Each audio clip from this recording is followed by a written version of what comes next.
Bonjour à tous.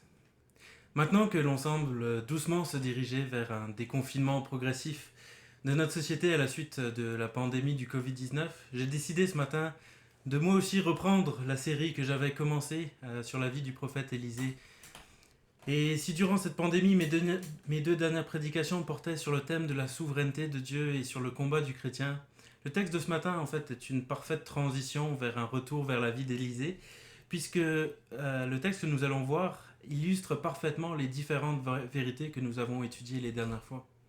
Lisons donc maintenant la suite de notre récit. 2 Rois chapitre 6 versets 8 à 12. Or, le roi de Syrie faisait la guerre contre Israël, et il tint conseil avec ses serviteurs, disant, en tel et tel lieu sera mon camp. Et l'homme de Dieu envoya au roi d'Israël, disant, garde-toi de passer par ce lieu-là, car les Syriens y sont descendus.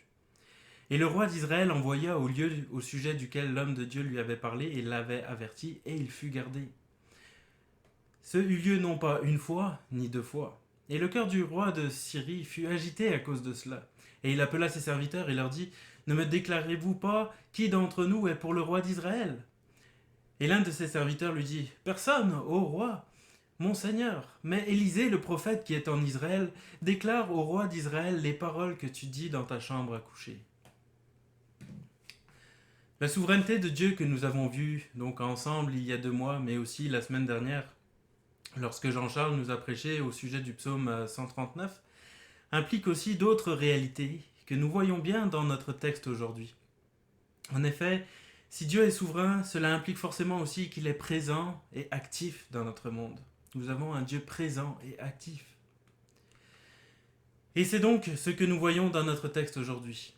Dieu est omniprésent, omniscient, et il s'intéresse à tout, à notre univers, et il s'implique dans notre univers. La semaine dernière, nous avions vu que Dieu observait tout ce qui se passe sur la terre et qu'il était au courant même de toutes nos pensées, chacune de nos pensées. Psaume 139, versets 2 à 4. Tu sais quand je m'assieds et quand je me lève. Tu pénètres de loin ma pensée. Tu sais quand je marche et quand je me couche. Tu pénètres toutes mes voies. Car la parole n'est pas sur ma langue que déjà, ô Éternel, tu la connais. Donc l'Éternel connaît toutes choses. Mais ce que nous réalisons de plus dans notre texte d'aujourd'hui, c'est que Dieu ne fait pas juste observer et connaître les choses du haut de son ciel, par rapport à tout ce qui se passe ici-bas sur la terre, mais il va s'impliquer activement dans les plans des hommes. Ici, l'Éternel ne fait pas juste observer les paroles du roi que le roi Syrie prononce dans sa chambre à coucher, comme on a vu au verset 12, mais il les révèle à son prophète Élisée pour qu'il puisse avertir le roi d'Israël afin de le protéger. L'Éternel est donc actif dans notre monde. Et c'est d'ailleurs aussi ce que nous avions un peu vu aussi la semaine dernière vaguement dans le psaume 139. Verset 5, tu m'entoures par derrière et par devant et tu mets ta main sur moi, etc. Puis si je passe tout de suite au verset 9, si je prends les ailes de l'aurore et que j'aille habiter à l'extrémité de la mer, là aussi ta main me conduira et ta droite me saisira.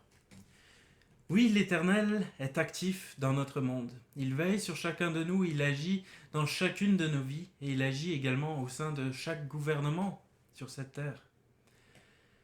De la même manière qu'il a agi dans les affaires du roi de Syrie et du roi d'Israël, il agit encore aujourd'hui dans les différents gouvernements. C'est bon de se rappeler, de s'en souvenir, parce qu'en raison du libre arbitre que Dieu nous donne, que Dieu donne à l'être humain, nous avons bien trop souvent tendance à mettre l'accent sur le fait que les riches, les grosses entreprises, les banques, les différents lobbies, etc., Bill Gates, les francs-maçons, Illuminati ou Satan et ses anges dirigent et contrôlent notre monde. Mais ce dont il faut se rappeler, c'est que Dieu dirige et contrôle et limite les actions des riches, des grosses entreprises, des banques, des différents lobbies, de Bill Gates, des francs-maçons, des Illuminati, de Satan et de ses anges. Dieu ne reste donc pas inactif face à ce qui se passe dans notre monde.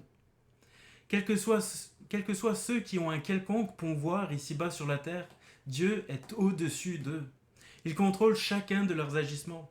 Il agit au travers d'eux et les empêche d'agir lorsque Dieu ne peut pas se servir de leurs projets, aussi méchants soient-ils, pour sa propre gloire.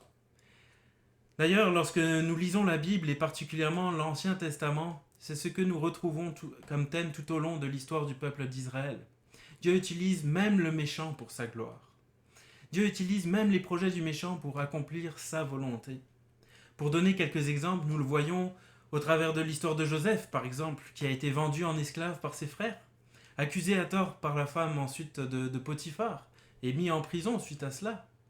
Mais au final, tout cela, Dieu l'a permis pour que Joseph puisse un jour apporter la délivrance au peuple égyptien, mais également à toute sa famille, qui n'est autre que la future nation d'Israël, dont sera issu le Messie bien des années plus tard.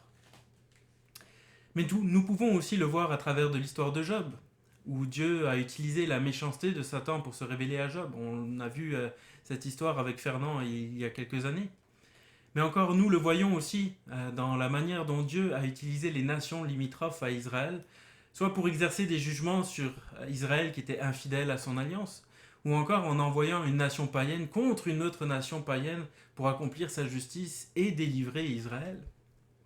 Et enfin, on le voit bien sûr encore la manière dont Dieu a utilisé Satan, puis l'être humain, la méchanceté de l'être humain, le péché, pour accomplir son œuvre de rédemption en envoyant Jésus mourir à notre place sur la croix. Bref, partout dans la Bible regorge d'exemples nous démontrant que Dieu est présent et actif dans notre monde et qu'il est au contrôle de tout ce qui se passe sur la terre, comme il l'exprime d'ailleurs dans ce proverbe bien connu. Proverbe 16, verset 4, « L'Éternel a tout fait pour lui-même, et même le méchant pour le jour du malheur. » Dans un contexte de pandémie comme le nôtre, c'est donc bon de se souvenir que Dieu reste au contrôle, qu'il est souverain, mais qu'il est aussi présent et actif dans notre monde. Si Dieu ne voulait pas de cette pandémie, si elle ne servirait pas à sa propre gloire, il n'y aurait pas de pandémie actuellement. Donc s'il y a une pandémie, si nous devons passer par un temps de confinement, etc., c'est que Dieu va se servir de tout cela pour manifester sa gloire. Est-ce que c'est pas réjouissant? Est-ce que c'est pas rassurant?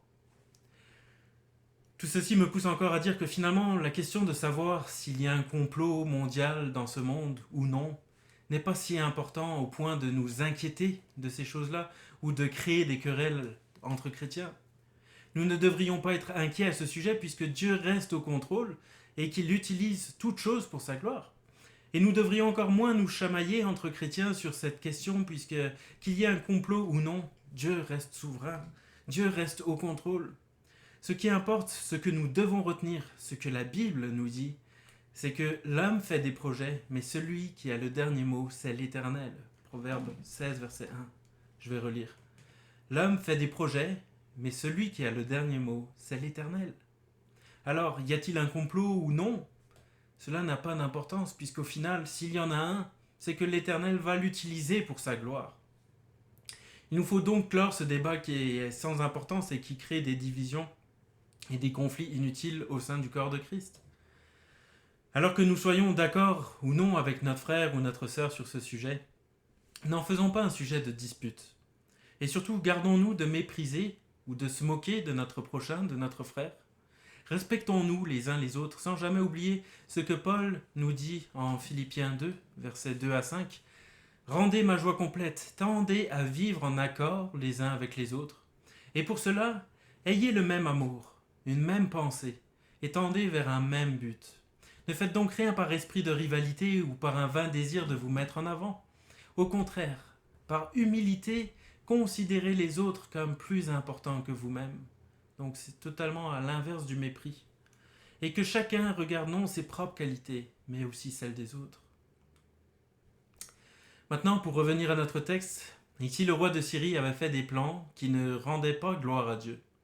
Dieu l'a donc empêché d'accomplir ses desseins en divulguant la position de ses troupes au roi d'Israël. Et maintenant, regardons comment le roi de Syrie a réagi lorsqu'il a compris que c'était le prophète Élisée qui dévoilait ses plans. Versets 13 à 17. Et il dit, « Allez et voyez où il est, et j'enverrai et je le prendrai. » Et on lui rapporta, disant, « Le voilà à Dothan. » Et il y envoya des chevaux, et des chars, et des grandes forces, et ils allèrent de nuit, et environnèrent la ville. Et celui qui servait l'homme de Dieu se leva de bon matin et sortit, et voici une armée entourait la ville, et des chevaux et des chars.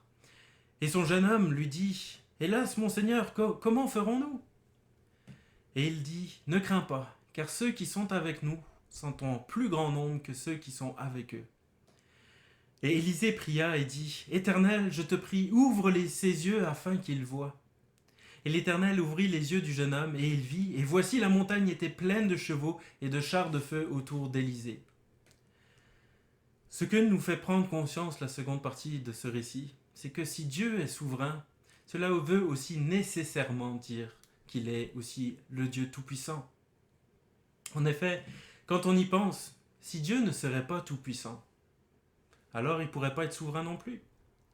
Mais dans ce texte, nous voyons très clairement la toute-puissance de Dieu. Non seulement, comme on l'a vu tout à l'heure, il est capable de lire dans nos pensées, mais il est capable aussi d'ouvrir les yeux des gens d'une manière incroyable, de manière à ce qu'ils puissent voir ou ne pas voir le monde spirituel qui nous entoure.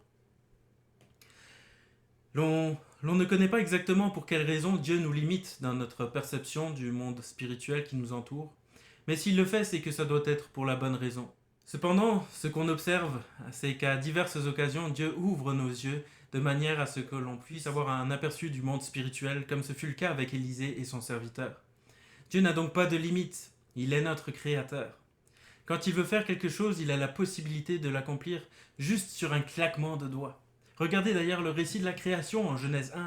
Au verset 3, Dieu dit que la lumière soit, et la lumière fut. Pour Dieu, rien n'est plus compliqué que ça. Il dit, et la chose s'accomplit, comme nous le dit aussi le psaume 33, versets 8 à 11. Que toute la terre craigne l'Éternel, que tous les habitants du monde tremblent devant lui. Car il dit, et la chose arrive. Il l'ordonne, et elle existe. L'Éternel renverse les desseins des nations, il anéantit les projets des peuples. Les desseins de l'Éternel subsistent à toujours, et les projets de son cœur de génération en génération. Alors, il n'y a vraiment pas de quoi être inquiet pour l'avenir. Notre Dieu est tout-puissant, et il veille sur ses enfants comme nous pouvons le voir dans notre récit aujourd'hui. Pour Élisée et son serviteur, l'Éternel avait déployé une armée de chars de feu plus nombreuse et certainement plus puissante aussi que l'ennemi pour les protéger. 2 Rois 6, verset 17, et l'Éternel ouvrit les yeux du jeune homme et il vit, et voici la montagne était pleine de chevaux et de chars de feu autour d'Élysée. Dieu ne lésine donc pas sur les moyens pour garder les siens, ceux qu'il aime. Ses ressources sont illimitées et il les utilise pour limiter et contrôler les puissances du mal. Alors quand nous sommes comme ce jeune homme, comme ce jeune serviteur d'Élysée, et que nous avons envie de nous inquiéter, de dire « Hélas, mon Seigneur, que ferons-nous » Souvenons-nous de la toute-puissance de Dieu qui est au contrôle. Nous n'avons donc plus besoin de chercher à contrôler nous-mêmes le monde. Dieu le fait déjà. Dieu agit pour nous bien souvent sans même que nous le sachions. En effet, avant même que Dieu ait ouvert les yeux du serviteur d'Élysée sur la présence de l'armée céleste qui était à leur côté, celle-ci était déjà là, à leur côté, prête à les défendre si jamais l'armée syrienne les attaquait. De la même manière, nous aussi, nous ne sommes pas toujours au courant d'à quel point Dieu agit dans notre vie pour nous protéger, pour nous défendre, pour veiller sur nous. Mais que nous le sachions ou pas, Dieu agit de la même manière pour chacun de nous. Hébreux 1, verset 14 nous dit « En effet, que sont les anges ? Des esprits aux diverses fonctions envoyés en service pour aider ceux qui vont hériter le salut. » C'est nous qui allons hériter le salut. Les anges sont là pour nous aider. Selon ce passage, donc, le but des anges, la mission des anges, c'est d'être là pour nous aider, nous les chrétiens. Donc sans que l'on puisse les voir, pour la plupart du temps en tout cas, ils sont là et ils agissent pour nous. Alors nous aussi nous pouvons dire comme Élisée, ne crains pas, car ceux qui sont avec nous sont en plus grand nombre que ceux qui sont avec eux. Maintenant, s'il est vrai que nous avons un Dieu tout-puissant, qui veille sur ses enfants et qui a le contrôle de tout ce qui se passe ici-bas sur la terre, il est vrai que cela ne veut pas dire pour autant qu'il nous préservera de la souffrance, comme on l'a déjà vu à de nombreuses reprises. Et peut-être que parfois, quand nous avons peur de l'avenir, ce n'est pas que nous avons du mal à croire que Dieu est souverain sur toute chose, mais plutôt que peut-être que nous avons peur de souffrir, n'est-ce pas? Puis c'est normal, personne n'aime souffrir. Vraiment? Pas tout à fait. Enfin, personne n'aime la souffrance en soi. Mais dans la Bible, l'on voit quand même plusieurs qui vont même se réjouir de souffrir. Acte 5, verset 41 nous dit « Les apôtres se retirèrent de devant le Sanhédrin, joyeux d'avoir été jugé digne de subir des outrages pour le nom de Jésus. Et Paul va dire ceci aux Colossiens, Colossiens 1, verset 24, « Je me réjouis maintenant dans mes souffrances pour vous, et ce qui manque aux souffrances de Christ, je l'achève dans ma chair pour son corps qui est l'Église. » Puis l'apôtre Pierre encore va dire, 1 Pierre 4, versets 12 et 13, « Bien-aimés, ne soyez pas surpris comme une chose étrange qui vous arrive de la fournaise qui est au milieu de vous pour vous éprouver. Réjouissez-vous au contraire de la part que vous avez aux souffrances de Christ, afin que vous soyez aussi dans la joie et dans l'allégresse lorsque sa gloire apparaîtra. » Maintenant, ce que l'on voit dans ces passages, c'est qu'il s'agit toujours de la souffrance pour Christ. C'est de cette souffrance que nous pouvons nous réjouir. Mais quand nous avons peur du nouvel ordre mondial, de la marque de la bête, etc., bref, de la fin des temps, n'est-ce pas parce que nous avons peur de souffrir pour le nom de Christ ? Si tel est le cas, alors méditons sur ces passages qui nous disent « Réjouissez-vous au contraire de la part que vous avez aux souffrances de Christ ». Réfléchissons à ce qui pouvait bien animer les disciples et les apôtres de Christ qui se réjouissaient d'avoir été jugés dignes de subir des outrages pour le nom de Jésus. Comment cela se fait-il que souffrir pour Christ les réjouissait ? Est-ce que vous vous êtes déjà posé la question ? Si l'idée de souffrir pour Christ ne nous réjouit pas, cela ne veut-il pas dire qu'il nous manque quelque chose ? Est-ce que nous pouvons dire comme l'apôtre Paul, « Car pour moi, vivre c'est Christ et mourir est un gain » en Philippiens 1, verset 21 ? Est-ce que Christ est notre vie ? Ou est-ce que pour moi, vivre c'est le confort d'une vie matérialiste ? Est-ce que dans le fond, ce qui me fait peur parfois, ce n'est pas de perdre mon confort, notre bien-être, nos biens matériels ? Mais dans ce cas, est-ce que je ne vis que pour Christ ou est-ce que je vis aussi pour mener une vie confortable ? Cette semaine, j'ai été marqué par une prédication de Jean-Sébastien Morin qui nous faisait réaliser que quand la Bible parle des riches, elle parle de nous. Parce que les riches de l'époque de Jésus, c'est ceux qui avaient notre niveau de vie que l'on peut avoir aujourd'hui en Occident. Cela fait réfléchir, n'est-ce pas ? Quand on pense aux nombreux avertissements que Jésus a donnés aux riches, est-ce que nous réalisons qu'il s'adresse à nous ? Ou est-ce que nous attribuons ça au seul 1% de la population qui sont les plus riches que nous ? Nous sommes vraiment privilégiés en Occident. Je ne sais pas si on s'en rend compte, mais on fait partie d'une minorité et puis on est vraiment riche comparé à beaucoup de personnes sur cette terre. Sachant que les riches dont la Bible parle, c'est nous. Est-ce que Jésus est bien notre seul maître ? Ou est-ce qu'il y en a un autre qui contrôle notre vie ?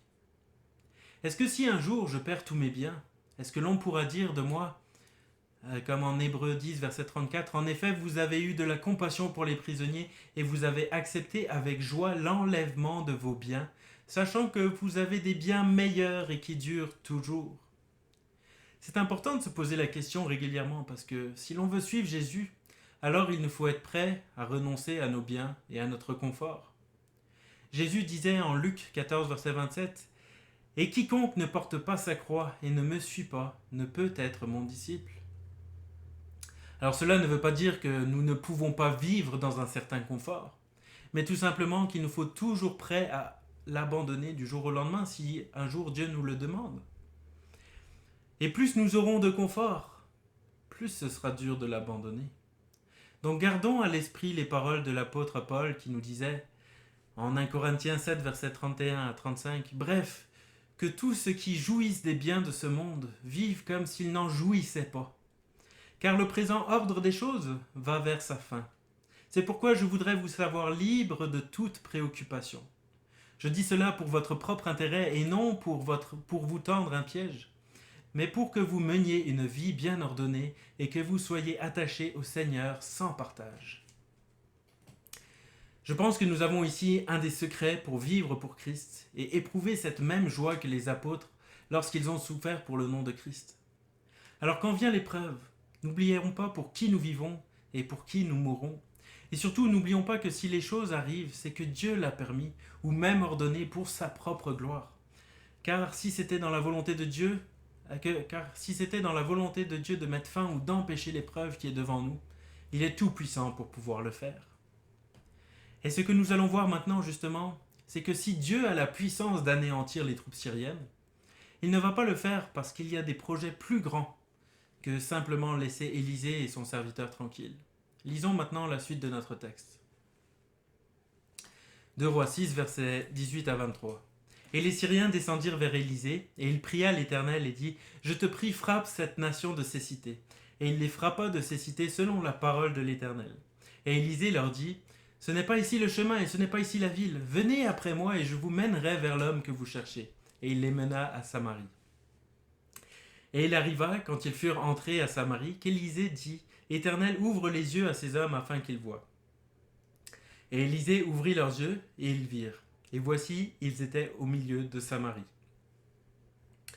Et le roi d'Israël dit à Élisée, quand il les vit, « Frapperai-je, mon père ?»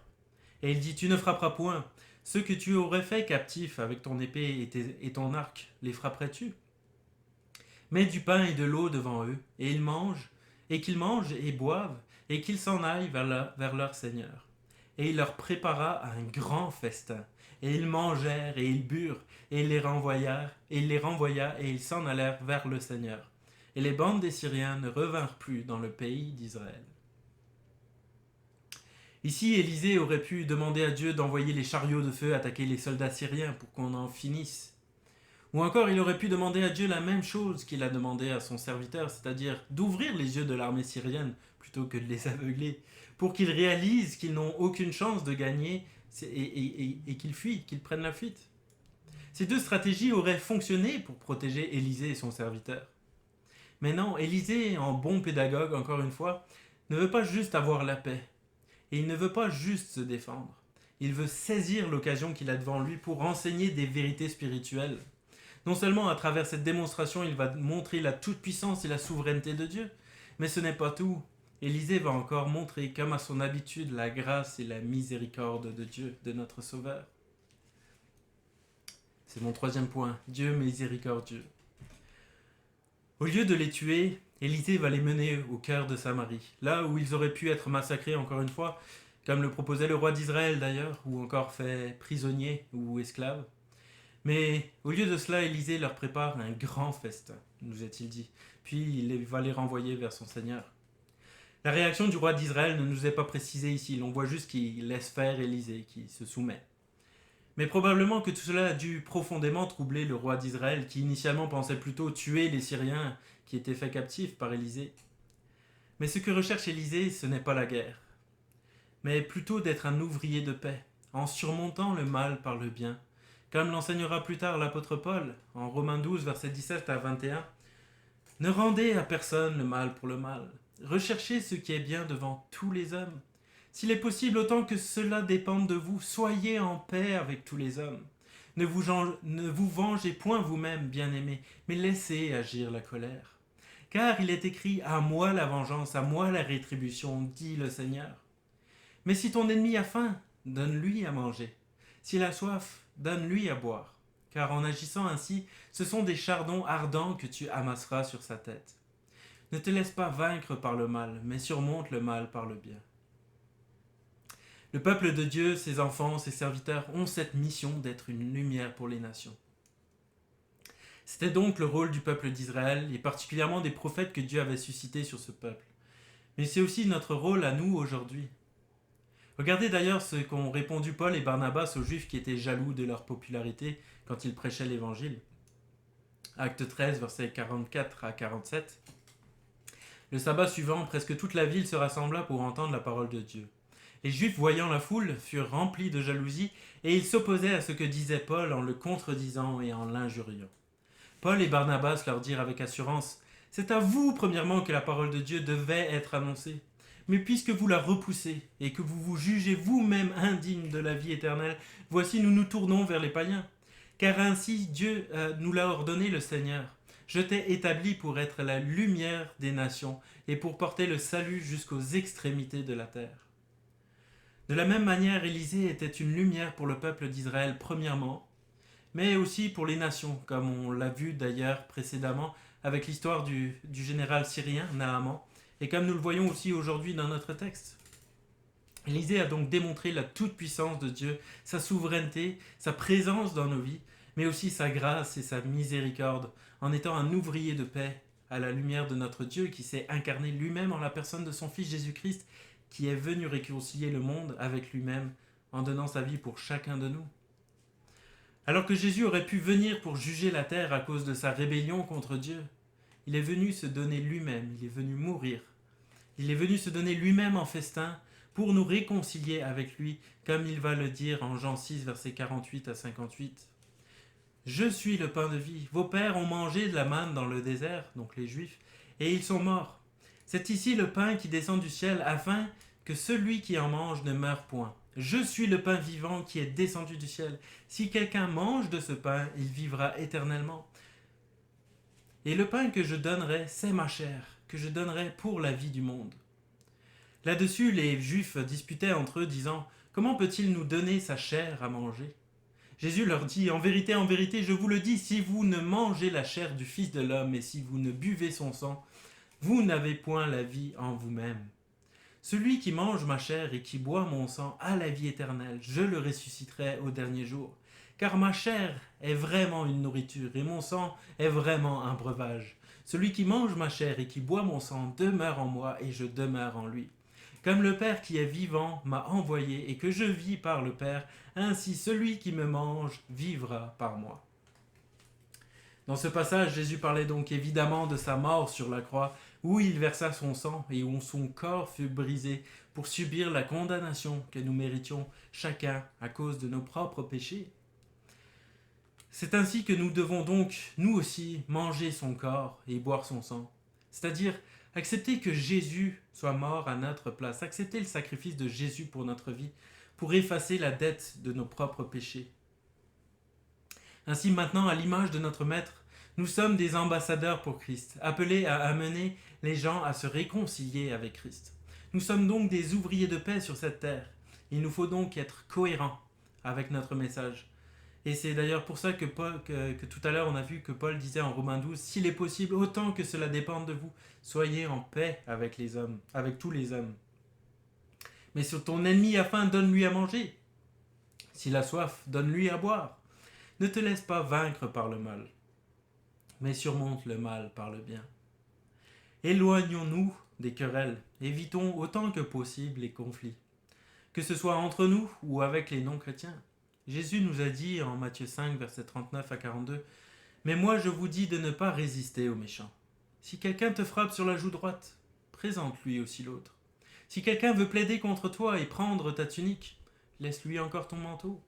Si quelqu'un te force à faire 1 000, fais-en 2 avec lui. Donne à celui qui te demande, et ne te détourne pas de celui qui veut emprunter de toi. Vous avez appris qu'il a été dit, tu aimeras ton prochain et tu haïras ton ennemi. Mais moi je vous dis, aimez vos ennemis, bénissez ceux qui vous maudissent, faites du bien à ceux qui vous haïssent, et priez pour ceux qui vous maltraitent et qui vous persécutent. Afin que vous soyez fils de votre Père qui est dans les cieux, car il fait lever son soleil sur les méchants et sur les bons, et il fait pleuvoir sur les justes et sur les injustes. Je vais répéter. Afin que vous soyez fils de votre Père qui est dans les cieux, car il fait lever son soleil sur les méchants et sur les bons, et il fait pleuvoir sur les justes et sur les injustes. Notre comportement doit donc refléter qui est Dieu pour être un témoignage. Et Dieu fait lever son soleil sur les méchants et sur les bons, et il fait pleuvoir sur les justes et sur les injustes. Donc, quelle est notre attitude envers le monde extérieur ? Est-ce que nous reflétons vraiment Jésus ou est-ce que nous sommes grincheux, apathiques, querelleurs, colériques, impatients, rancuniers, égoïstes, malhonnêtes, menteurs, etc. Aussi, de manière plus contextuelle, aujourd'hui avec le coronavirus, les gens passent leur temps à se juger, à se critiquer, à se taper dessus, à s'insulter parce qu'ils ne sont pas d'accord les uns avec les autres. Mais moi, où est-ce que je suis dans tout ça ? Est-ce que comme Élisée qui a été un très bon diplomate et a mené la paix entre la Syrie et Israël, est-ce que moi aussi je m'applique à être un ouvrier de paix ? Ou est-ce que je me laisse moi aussi vaincre par le mal et participe à semer la division et la haine ? Parce que si nous ne reflétons pas Jésus dans notre comportement, alors nous serons incapables d'amener des gens à se réconcilier avec Christ. N'oublions pas ce que j'ai dit dans ma dernière prédication, nous avons une mission, faire de toutes les nations des disciples. Mais le diable, lui, cherche sans cesse à nous détourner de nos objectifs par divers moyens. Est-ce que face à ces diverses stratégies qui nous détournent de notre objectif, est-ce que l'on tient ferme ou est-ce qu'on se laisse distraire? Ceci m'amène donc à ma conclusion. Parfois, en tant que chrétien, il se peut que l'on passe des périodes où l'on se refroidisse et où l'on devient des chrétiens charnels dont les comportements ne reflètent plus qui est vraiment notre maître. Je n'accuse personne ici, je dis juste que parfois ça peut arriver. Soit parce que l'on n'a jamais travaillé notre caractère, soit parce que l'on passe par une période de relâchement. Et nous ne sommes pas là pour juger personne ce matin. Mais si le dernier point de ce message vous a parlé aujourd'hui, et que vous sentez que vous êtes éloigné du Seigneur, que vous vous êtes refroidi, j'aimerais juste qu'on relise ensemble la lettre que Dieu a adressée à l'église de Laodicée, à qui il est reproché d'être ni froide ni bouillante. Elle n'est ni froide parce qu'elle ne rejette pas la foi chrétienne, elle se considère comme une église, comme faisant partie du corps de Christ, mais elle n'est pas bouillante non plus parce que son comportement ne reflète pas celui qui est notre maître. Celui de notre maître. Jésus lui adresse donc cette lettre. Apocalypse 3, versets 14 à 22. À l'ange de l'église de Laodicée écrit: Voici ce que dit celui qui s'appelle Amen, le témoin digne de foi et véridique, celui qui a présidé à toute la création de Dieu. Je connais ta conduite, et je sais que tu n'es ni froid ni bouillant. Ah, si seulement tu étais froid ou bouillant! Mais puisque tu es tiède, puisque tu n'es ni froid ni bouillant, je vais te vomir de ma bouche. Tu dis: Je suis riche, j'ai amassé des trésors, je n'ai besoin de rien. Et tu ne te rends pas compte que tu es misérable et pitoyable, que tu es pauvre, aveugle et nu. C'est pourquoi je te donne un conseil. Achète chez moi de l'or purifié au feu pour devenir réellement riche, des vêtements blancs pour te couvrir, afin qu'on ne voie pas ta honteuse nudité, et un collier pour soigner tes yeux afin que tu puisses voir clair. Moi, ceux que j'aime, je les reprends, je les corrige. Fais donc preuve de zèle et change. Voici, je me tiens à la porte et je frappe. Si quelqu'un entend ma voix et ouvre la porte, j'entrerai chez lui et je dînerai avec lui et lui avec moi. Le vainqueur, je le ferai siéger avec moi sur mon trône, comme moi-même je suis allé siéger avec mon Père sur son trône après avoir remporté la victoire. Que celui qui a des oreilles écoute ce que l'Esprit dit aux églises. Bien souvent, nous avons utilisé cette invitation de Jésus, voici, je me tiens à la porte et je frappe, pour inviter les non-chrétiens à venir à Christ. Mais cette lettre a été écrite à une église. Elle a été écrite à des croyants. À des croyants qui se sont endormis, qui sont devenus ni froids ni bouillants. Et encore une fois, je ne vise personne ici. Je n'ai personne en tête lorsque je vous parle ce matin. Mais le texte d'aujourd'hui m'ayant amené à parler de notre attitude et de notre comportement, j'ai trouvé cette lettre très appropriée. Moi, ceux que j'aime, dit le Seigneur, je les reprends et je les corrige. Fais donc preuve de zèle et change. Et nous aussi, nous sommes invités à partager un repas avec le Seigneur. Il nous faut juste ouvrir notre porte pour laisser Jésus agir dans notre vie et transformer notre caractère.